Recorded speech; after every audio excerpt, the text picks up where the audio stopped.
President Trump delivers on his pro-crypto promises in a historic week, while the hottest investment narrative of this cycle takes a brutal hit. We cover all this right now in the Collective Shift weekly recap, actionable insights, and a breakdown into the crypto market, all in under 30 minutes. Yes, it's been quite a volatile week in the space, very eventful to kick off and to really round out the first month of the year. Looking forward to getting into Donald Trump's inauguration and how that went in the crypto space and the events that happened afterwards. So we may kick things off with the most recent news, and that is what is affecting the market. So looking at the markets at the moment, really you wouldn't think much has been going on, to be honest, if you were away from your screen.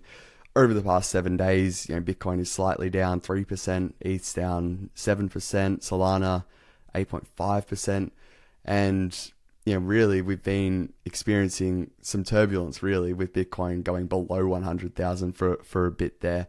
But really, in recent days, cryptocurrency has slid slightly. Stock markets have absolutely taken a hit, certainly the tech stocks. So we'll get into the reasons why. But yeah, some I guess stress going on in the crypto market. A lot of investors who are weighted more towards certain sectors, like AI, are really wishing they hadn't been so overexposed. Those who are sitting mostly on Bitcoin and some of the majors are ultimately still quite happy with their performance. So it's an interesting period in the bull market.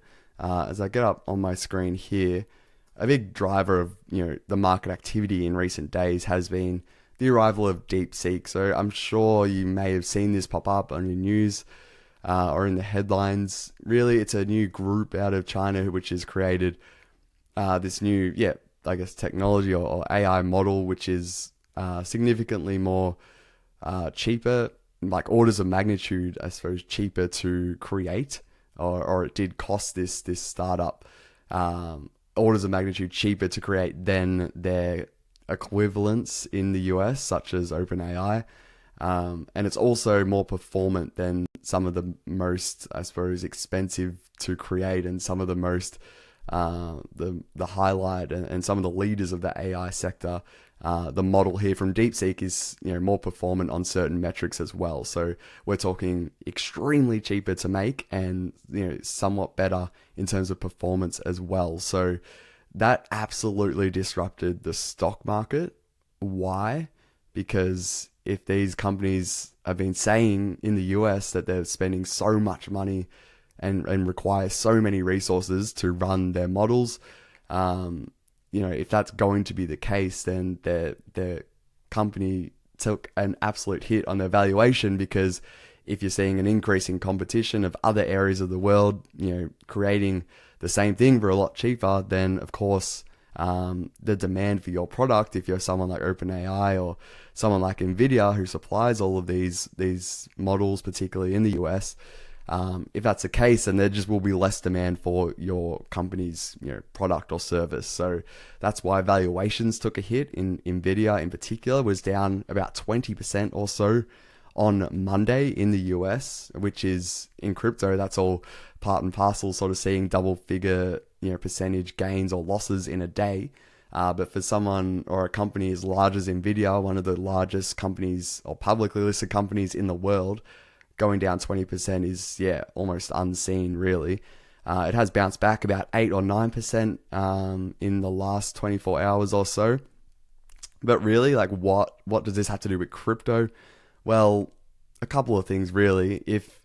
Number one, this is all happening in real time, by the way. So if these alleged benefits and performance enhancements, and also the significant cost reductions of DeepSeek are proven to be true, then that would absolutely, very likely cause the valuations of these AI companies to sort of bleed lower. But it's still happening in real time to see, okay, are these claims legitimate? Are they partially legitimate? So we're still sort of waiting on that.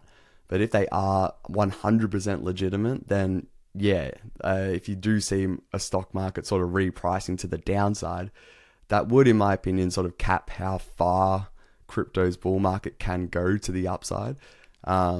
of course, I would still think the crypto bull market continues, but I would just maybe temper my heights on how high things can go if DeepSeek, does what it says in to really keep it simple. So yeah, we're sort of seeing a reaction to that. The market bouncing today quite strongly, suggesting, hey, maybe these claims are only partial. But yeah, we'll know more, I suppose, in the coming days.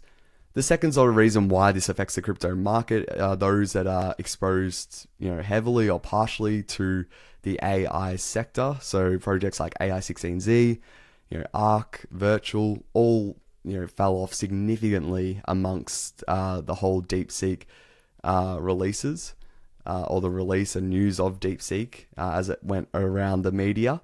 And you also saw this other sector of like DeFi plus AI also taking a hit. So some people who have their portfolios exposed to these AI crypto projects, if they're 100% in these sectors, they've absolutely been reeling in the past few weeks with from all-time highs to current prices. We've seen retracements of 70-80% or so, and even meme coins as well have continued bleeding throughout January as an entire sector. So there's certainly mixed feelings in the market with Bitcoiners and other crypto investors with large allocations to Bitcoin. They're very happy overall. Other people who have been taking on extra risk and also doing a poor job at selecting those particular projects, at least currently. Things can always recover, but those people are maybe regretting not getting more Bitcoin, or regretting going in so heavily on taking on that risk. So it's a very interesting time in this bull market, and yeah, you're seeing people, all range of emotions going on here. So yeah, we'll probably check in on this DeepSeek news in the next week's podcast, as well as more researchers and different companies sort of share their opinion on just how legitimate their claims are, because yeah, it may very well shape the rest of this bull market, even in the crypto space. So with that said, what's happening in like the next week or so? We have the Federal Reserve meeting is easily the most significant event happening in the market. This week. It should be happening, as you can see on your screen there, on January the 29th. That's Eastern time there. And the Fed is expected to hold rates steady, so no real surprises. Like, yeah, as you can see there, nearly 100% probability that happens. As always, the main thing to watch will be the language of the Federal Reserve Chairman, Jerome Powell. Does he come out and not really shock the market in terms of his commentary and his forward-looking, so his projections and his outlook on the economy? Or is he more hawkish? In other words, is he more sort of cautious and maybe not looking to cut rates as aggressively? That's what happened in December, and we saw prices sell off. Or does he come out as dovish, which just means, hey, he's more likely to actually cut rates quicker than what we're expecting. So that's why, that will be closely monitored and should really affect stock prices and all markets really. So that is something to watch this week. If you're more of a medium or longer term investor, this stuff is not really that important. It's more so about the trends. But if you're really talking about short-term price outlook, even for crypto, this definitely is the number one, I suppose, known event that will be happening in the coming week. But yes, very excited to get into what was the biggest news of the past 7 days, that being the inauguration of Donald Trump. So yeah, crypto was as a market and industry, we were very excited to see, what if he would be sort of delivering on his promises that he made throughout 2024 in terms of making the US sort of a lot more of a country that supports the crypto industry and encourages innovation in the crypto space, which is nearly, in some people's opinion, the opposite of what it has been. And that's widely considered to be true, like in terms of banking restrictions and also just unclear regulations, and many other reasons why the US has been viewed as hostile towards crypto in recent years. Trump has been promising in his election campaign that he would basically be flipping that. And yeah, we waited with bated breath on the first day, the second day, and got to the end of the third day where he finally, oh well, it felt like a lifetime, but he finally signed an executive order to, form an internal working group to really focus on, how the US will be positioned and what it will be doing and what it won't be doing in terms of supporting crypto. So in many ways, it was like an announcement of an announcement, I guess a more considered and deliberate approach to supporting and getting everything in order to support the crypto space in the US, rather than coming out with some, I guess, rushed sort of statement without getting much consultation, for example. So that was by far like the biggest news, and the market really, overall, it was a very, very positive and reassuring to see. Like even myself, like here in Australia, but as someone who's invested as my career and a lot of my portfolio in crypto space, I was very reassured to see this come through, because there was that uncertainty, lingering uncertainty that Trump, may have just used the crypto space to get votes, and then would more or less put it down the priority list once he got into office. But it was very positive to see that not be the case. And the actual executive order, I suppose it's quite lengthy in terms of the amount of talking points for the sake of this podcast.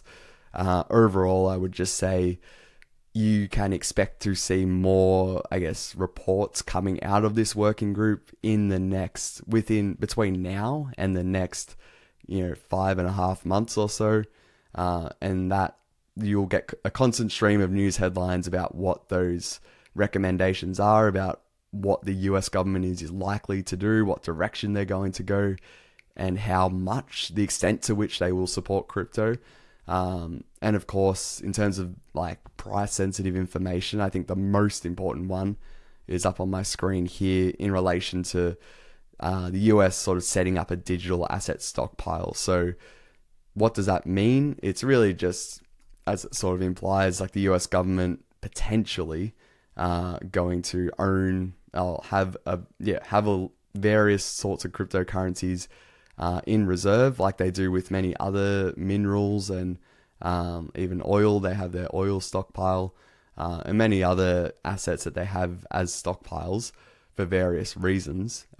This working group, importantly, will explore the potential, or basically see whether they think it's suitable that the US should set up a digital asset stockpile. So that language is very important. So, Trump did not say, hey, we have to set up a digital asset stockpile. He just said, hey, this working group, you go figure it out. And importantly there, I think it's very vaguely worded, or it's left open-ended in the executive order itself, I think, to leave that optionality open. So what I'm saying here is Trump saying, hey, digital asset stockpile. He's not saying it has to be 100% Bitcoin or 0% Bitcoin. He's not saying which cryptocurrencies would go in this stockpile, even if it is to come out and be established, which it may not even be, but I think that case is unlikely. And Trump's also saying, hey, this stockpile, what's actually going to be in it, in terms of what's the criteria for how to figure out what goes in a stockpile, if it even is to come to fruition. He's also leaving that with the working group. So that's really, again, encouraging to see. Some Bitcoiners weren't too happy to see, I guess, this optionality added to the executive order. They were hoping it was going to be 100% Bitcoin, or even if it was a stockpile that he was going to leave with the working group, those people were hoping that he was restricting it to just explore whether it's viable to have a Bitcoin only stockpile. So, some people weren't happy with this announcement, but overall, like crypto investors as a whole, with Bitcoin being, the largest in most people's portfolios, they were very happy with this executive order. So just because it says digital asset, I would like to emphasize it does not mean that it will be comprised of multiple cryptocurrencies. So again, leaving it open-ended. So I guess two important takeaways here. Number one, there may not even be a stockpile. Like they may come back and for some reason say, hey, it's not really feasible. Again, I would be shocked if that happens, but we got to entertain it. And number two, there's nowhere in this does it say that there has to be multiple cryptocurrencies. The group could come back to Trump and his team and say, hey, we think it's sensible for it just to be Bitcoin. So there's different parties at play, like really trying to, put their case forward for their own cryptocurrencies. I have read reports that XRP is quite involved in this. So we'll see what happens. But Cynthia Lummis is leading this, and she's very pro Bitcoin. She's sort of leading this working group from what I read. And we'll see more, I'm sure, in the coming weeks. But very promising to see this. And I guess finishing this one off, 180 days maximum is how much Trump has given this group to come back with the information about the stockpile itself. So there will be reports and news coming out, I think, at the 30-day mark maximum, and also the 90-day or 60-day mark maximum. But the last of this sort of, I guess, requirement, or the last sort of item in this order, is 180 days. And that's for, or that includes and has some other things. But the main thing, I guess, for investors is the fact that it's about the stockpile and whether that's feasible. So we'll also move on to the second of two highlights from the inauguration, was the SEC rescinding SAB 121 or SAB 121. And this is I guess a anti-crypto or an unfriendly rule that, really limited how fast, or it limited crypto's growth, particularly in the US. It was a rule that really just made it commercially unviable for banks to offer custody services for Bitcoin and other cryptocurrencies. So I guess importantly, I've seen misinterpretation in a sense. I think people are automatically thinking this means that banks will immediately, support cryptocurrencies. That's in their own, that's their decision to make. I think that's something that has gotten lost in the investment community. I still think there will be a lot of banks that go ahead and be like, okay, now we're actually able to support custody for cryptocurrencies. But it does not just mean that all banks all of a sudden are going to launch their own services for cryptocurrency. I think a lot of them, to be frank, I think a lot of them will still think that it doesn't warrant their time, or there's no need to launch custody services for Bitcoin, or I think in time that will happen. But I think in 2025, you will see a lot of challenger banks. I think even BNY Mellon, which is easily a very, very large custody bank. It's the largest one in the world. There's rumors that they could be, getting ready to launch and support custody services. But I think I would just highlight that it's not going to be every single bank, but undoubtedly, this is a very, very bullish news for crypto in general, as it removes, a big barrier that just cut out so much wealth in the US. So, again, what does this actually mean? It just means, in reality, if banks do sort of start to support this custody services for Bitcoin or multiple cryptocurrencies, it means as a client of these banks, or as a customer, I'm able to more or less buy and sell cryptocurrencies on this bank's platform itself. That's sort of the dream scenario, or where this will go if you sort of take it a few steps. And if that does happen in time, that would be very, very helpful for overall crypto adoption, because it just would not mean having to go on an exchange to do your KYC and to set all that up, which for a lot of people is still just too hard, for better or worse.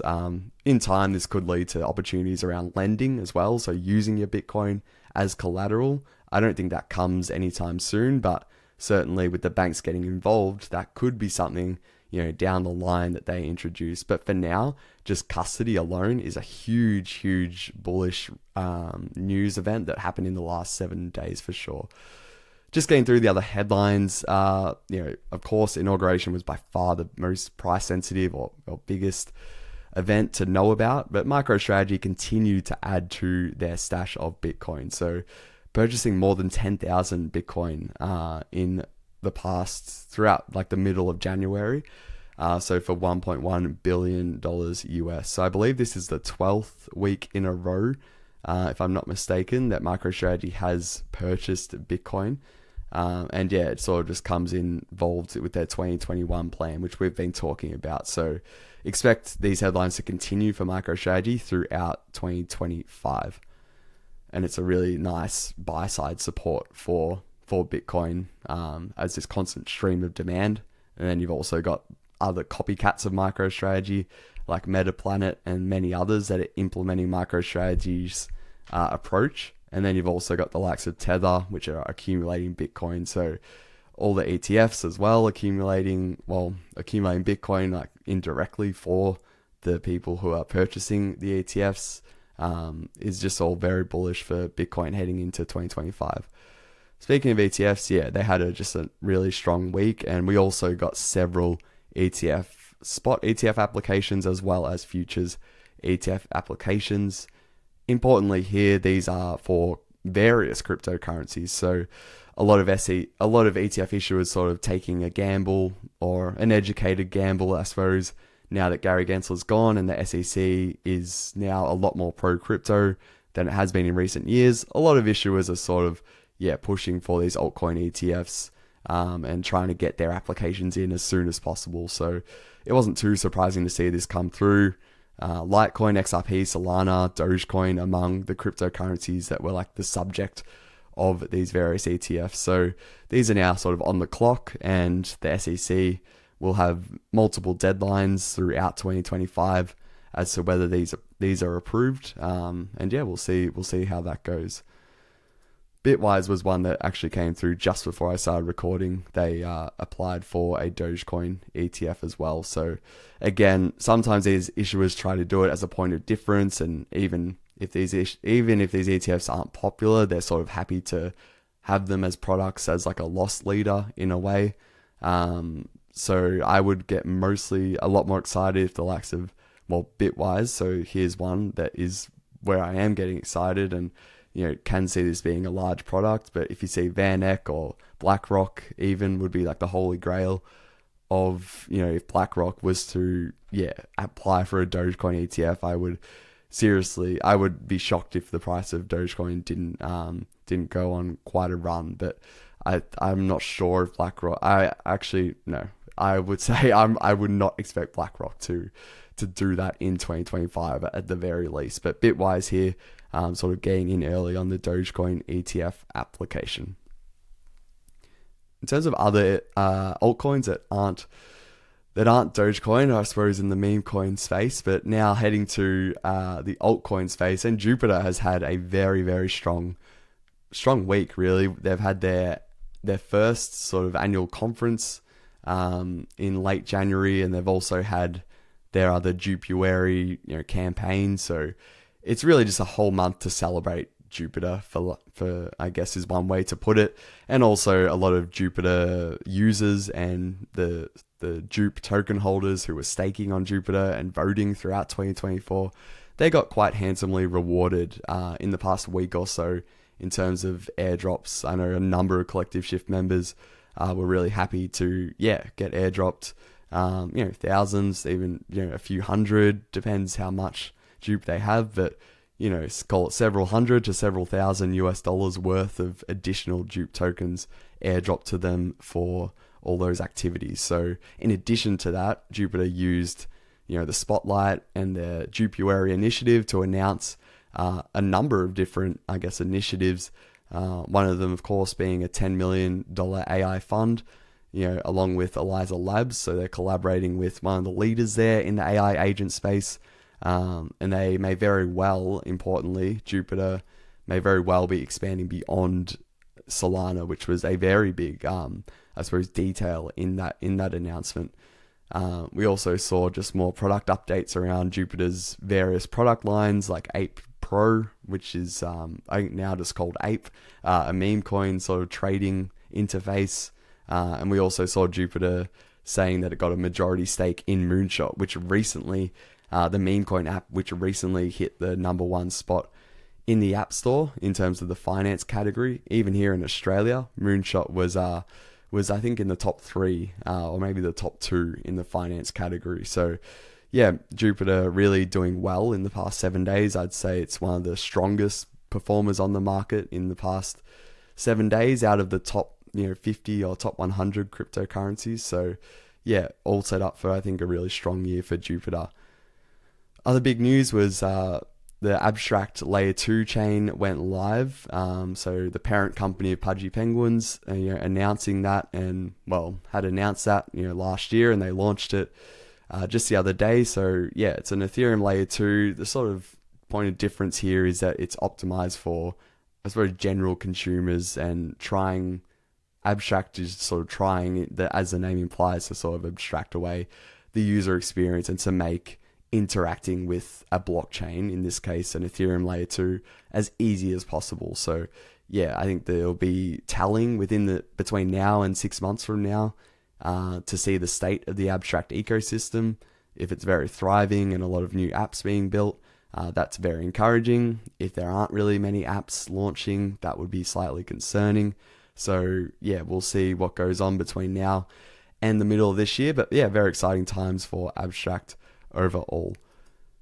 And lastly, just Ethereum here in terms of the altcoin segment. Ethereum's been going through a few changes, I suppose, to start off 2025, more so around its social layer. Of course, they've got their Pectra upgrade, which is happening in 2 phases. At least the first phase very likely should happen in the first half of this year, if not even at the end of Q1. But also more so from the social side of Ethereum. In my time, 7 or so years now in the crypto space, I haven't seen sentiment this negative towards Ethereum.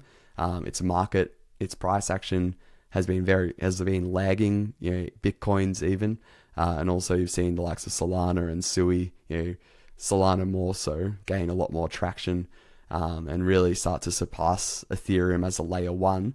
In terms of the layer 1 blockchain that sort of has the most momentum behind it. So trying times for Ethereum in terms of in a material way, like what actually happened.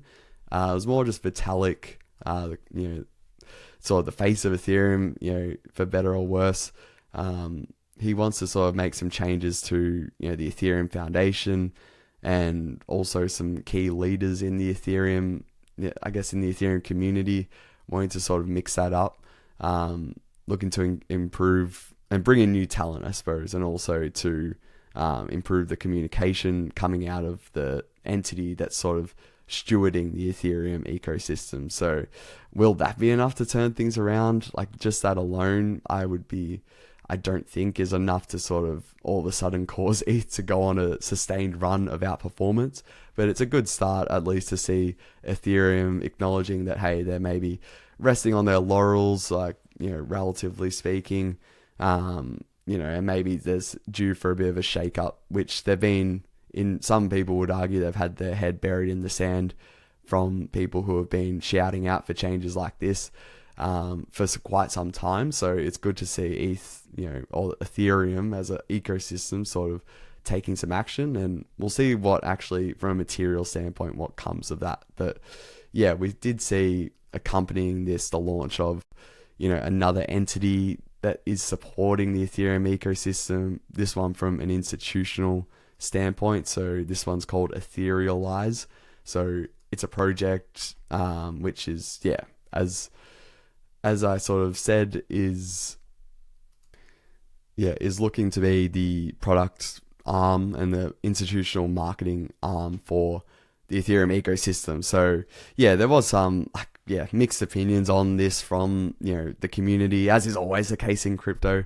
I think, again, just to reiterate, I think overall just this refresh is positive for Ethereum. I can't really see it being a negative. Like, it's gotten to a point where they have to try something to reinvigorate just the community spirit and culture in many ways. But yeah, there was some pushback in terms of this being, well, hey, there's already been entities that have been set up in years past to try to handle this, and everyone's sort of asking, well, why aren't they just still taking this in terms of this focus? Like, why do we now need another entity, Consensus in particular, sort of being a name that people were dropping in terms of, why are we now setting up another sort of Consensus or a similar entity? So look, I think ultimately, the jury's out over how effective this will be. But as I said, overall quite positive for Ethereum, but I don't think it will move the needle in terms of ETH's performance in the market. There will need to be other things that happen for ETH to really start to rally. One example of that would be an approval of a staked ETH ETF rather than just the spot ETF there in the US, which has its drawbacks or limitations in terms of adoption, with it not being able to support staking, which is causing a lot of dilution for for holders of that spot ETF. In terms of things are underrated or overrated, I would say in a very busy week, I would say this was underrated. Was Venice. So VVV is the token there. It's a new project launched by Eric Voorhees. Many long-term crypto investors and participants would know who Eric is. I'm highlighting this because they had a very generous airdrop in terms of supply, the portion of supply that went to various community members in the base ecosystem. So if you were holding any of these tokens on my screen here, Virtuals, Aerodrome, AI, XBT being a few of the 8 or 9 projects, if you're holding them on chain, so in your wallet, more importantly there, not on an exchange, you'll have a decent chance of being eligible for this airdrop. So definitely worth checking out. I know I did qualify for this airdrop, which was a nice surprise to start the week. And I know many other Collective Shift members also were happy to see, this gift come to them and the launch of Venice. So this came at a time as well with all the DeepSeek sort of, hysteria going on. So it actually got a lot of traction in the market. So interested to see how Venice goes throughout 2025. But until then, that is it for this week. A very, very busy week in the crypto space. And I think we're set up for a very exciting year altogether now with Trump, I guess, confirmation coming through that he is taking crypto seriously, and all of his promises he is very keen to deliver on. So all signs looking really good there for crypto. But if you do want more insights, see our weekly Shift newsletter, providing free market insights every Friday. So subscribe to that at collectiveshift.io/newsletter. That's collectiveshift.io/newsletter.